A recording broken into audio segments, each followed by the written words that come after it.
Hello everyone, it's Infinity Gamer here, and in this video I'm going to be talking to you about the Blackwind Battle Pack from Corvus Belli. This is maybe one of the best ways to get into Infinity, full stop.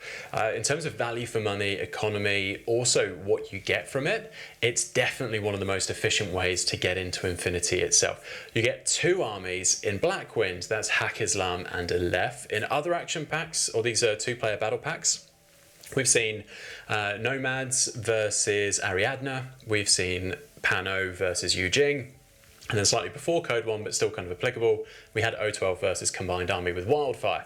This is a Code 1 battle pack, which means that it's got everything you need in there to start playing Infinity for Code 1, but everything within Code 1 is playable in N4, and so this is everything that you would need to get started playing Infinity.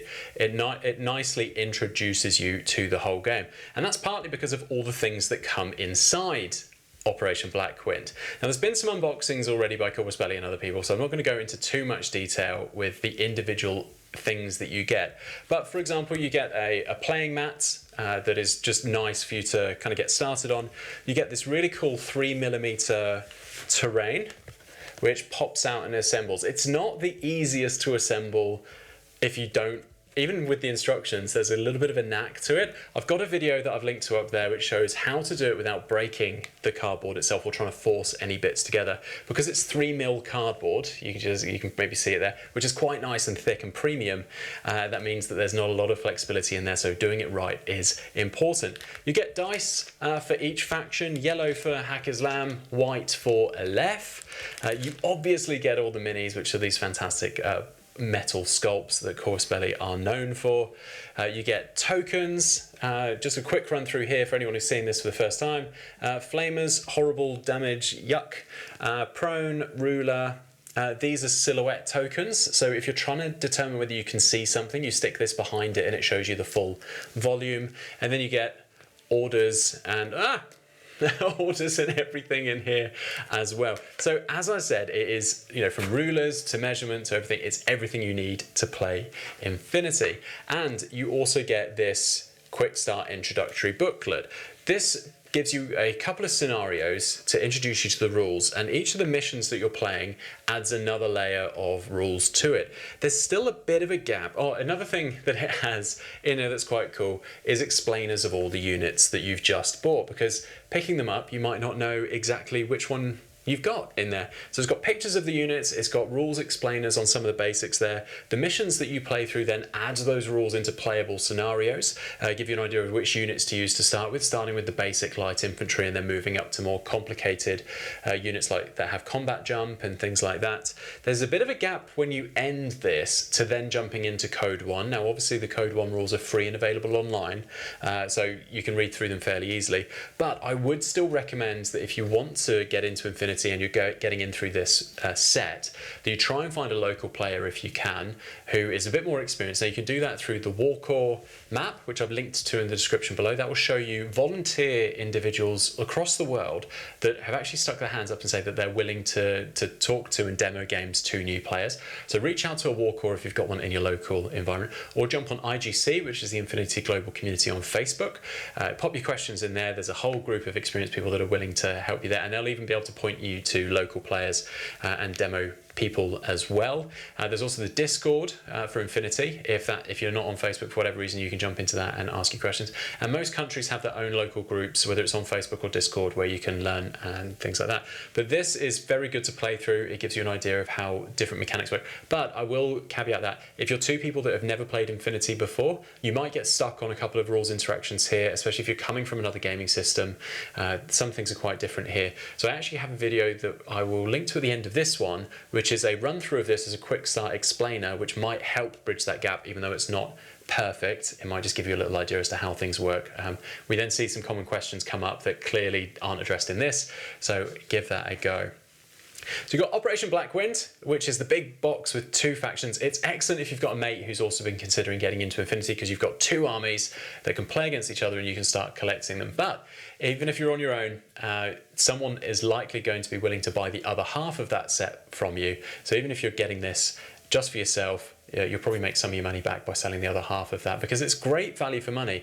What Corvus Belli will do next to release these armies is they'll come out with their own like starter boxes, which will be everything that's in this and then everything that's in like the Beyond sets, and then that will be all on its own. So if you just want to get into Hack Islam and if you just want to get into Aleph and you don't want all of that, soon you'll be able to buy a box that has pretty much all of this but bundled on its own together. But this is great value for money, mostly because you also get some freebies in here as well. So there's Pandora. She's an HVT for Code 1, but then she's actually a playable unit in Steel Phalanx and Assassins, but not in vanilla versions of either. You then have the Dire Foes set, which comes with an HVT, an additional unit for each of the factions here as well.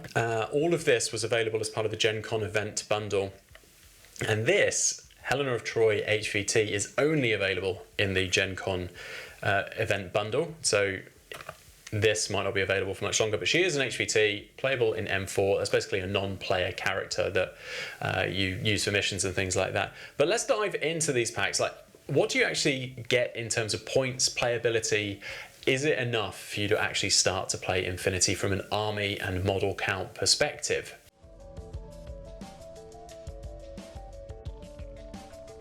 So first, looking at Code 1 for each of these, and apologies that I'm going to be glancing down at my notes for this section, but I don't know these numbers off the top of my head, so excuse my unprofessionalism here. But for Hack Islam, the minimum points value that you basically get in Operation Blackwind is around 11. And then you max up to 14.5 points. The thing here is that the models are obviously set, but you've got different loadouts for each one, and Infinity is so proxy friendly, not just for weapons, but for everything, that you can actually create more and less than that depending on what you choose. So what I've done here is I've taken the lowest points profile for each of the models that actually come in here, and then I've gone for the maximum point value, maxing that out for each of them. So that's where you get this range from. So Hack Islam, minimum points that you can get for Code 1 is 11, maximum points is 14.5. If you use the Dire Foes Obsidian Head set, then the Rouhani that you get up there takes it up by 1.5. So again, takes you up to 12.5 or 16 points are the two options there. Then for Aleph, for Code 1, the minimum points that you get in Operation Blackwind alone are 11.5, maxing out at 18. And then if you use the Dire Foes character, which I think is Trish, then that goes up by 2 points. So it takes you up to 13.5 or 20 points.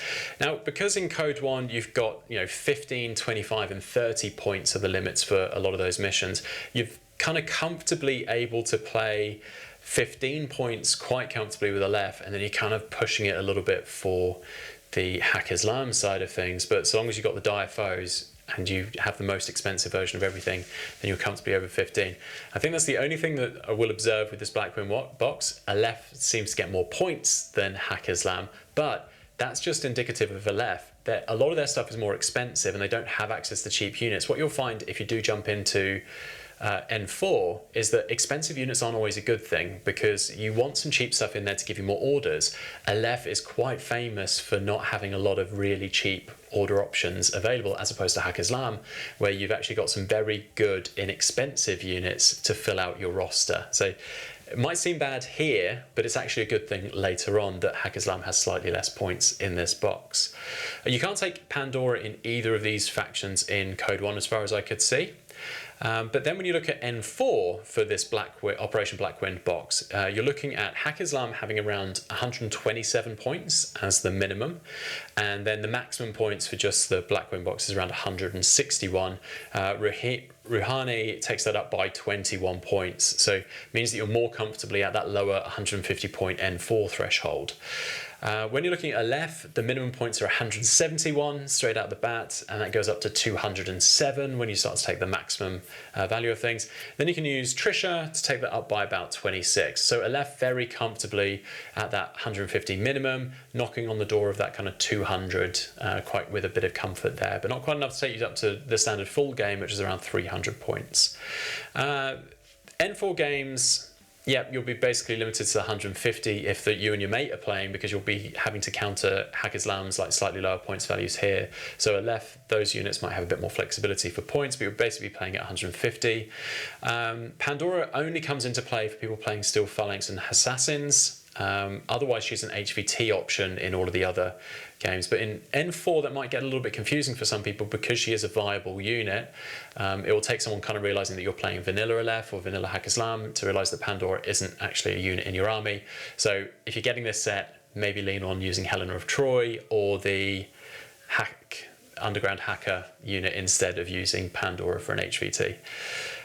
Then we have what comes next. So if this is not quite enough points for you, then the good news is Beyond Blackwind is coming soon. That brings out several new units for each of these factions in one box. So again, if you bought this with a mate, you buy the one Operation Blackwind box and then you each have more units for your army. So very easy to split the cost of that and then split the units. When we look at Beyond Blackwind, takes us so there's around 88 points for Aleph in Beyond Blackwind. That can kind of go up to 107 if you're maxing out some of those options. For Hack-Islam, you get 97 at the base-ish end for N4, up to 114. So that's a bit more of a significant swing for Hack in the Beyond Blackwind box. For Code 1, that translates to around 7.5 points at the bottom end of those units, up to around 10 points. So, but in Code 1, the left side of the Beyond Blackwind is roughly 9 to 10.5 points. So again, boosts what you already have in Blackwind. If you then go out and buy the Beyond Blackwind set, you're going to get a nice healthy little jump in the points that you have to play with there. As we're kind of seeing here, Hack-Islam maybe slightly lighter on the point side than Aleph in these two sets, but that's not really a bad thing when you then go to play N4 or anything like that. Good units in here. Most of them are light, you've got your light infantry, medium infantry, heavy infantry units there. It's when we look at the future release schedule for both of these armies that we realise that these are such a good starting point for each faction because of what we have coming out in the not too distant future. So looking at what we have coming out of the pipeline, now this is what CB have let us know is coming, but there's also a little bit of speculation from me about what those boxes actually mean, because Corvus Belli hasn't said what is in each of these. So while we can see that there's a support pack coming, a remotes pack, a tag pack, a couple of booster packs, and a hero pack coming, what we don't know is what's in them. In terms of my speculation as to what's going into most of those, for the support pack, I think it's reasonably likely that this is going to be for Hack-Islam the same units potentially, but re-sculpted and repacked, maybe even for both of them for the support pack. However, the support pack for Aleph won't be the same because net rods are not available in Code 1, and all of these boxes need to be playable in Code 1 and M4. So the Aleph support pack is likely to be quite different. Maybe units like engineers, doctors, those sorts of things like we saw back with 012 when they were released. Again, that was a new faction. This is an older faction that's being released. So difficult to say exactly what's coming out, but it's unlikely to be net rods, which means it's unlikely to be the same as the current Aleph one.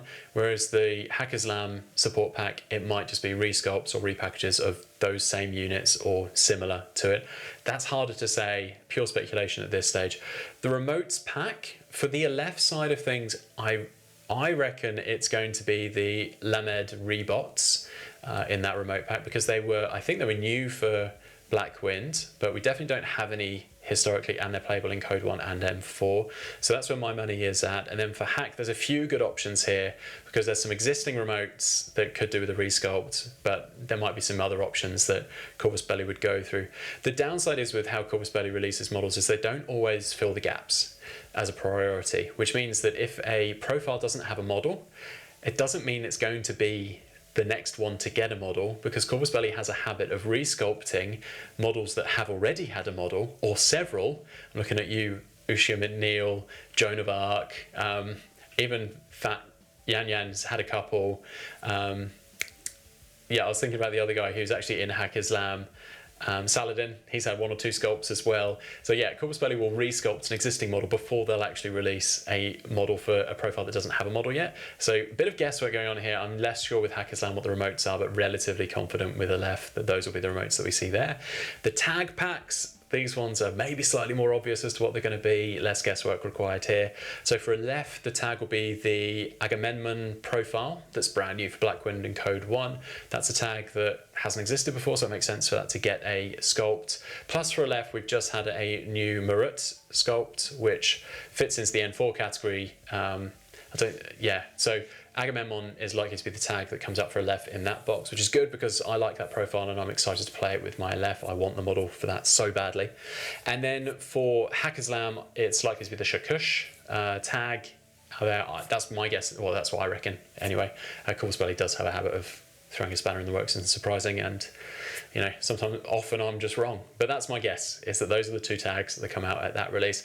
Then we've got 2 booster packs and a hero pack coming out, and I really can't speculate on those ones because, again, CB's habit of doing new sculpts of things that have had a sculpt already gets in the way of guesswork, when initially I'd look at that and just go, well, where do we have profiles that don't have models? But Corvus Belli doesn't quite think like that, so there's no point assuming that from them anyway.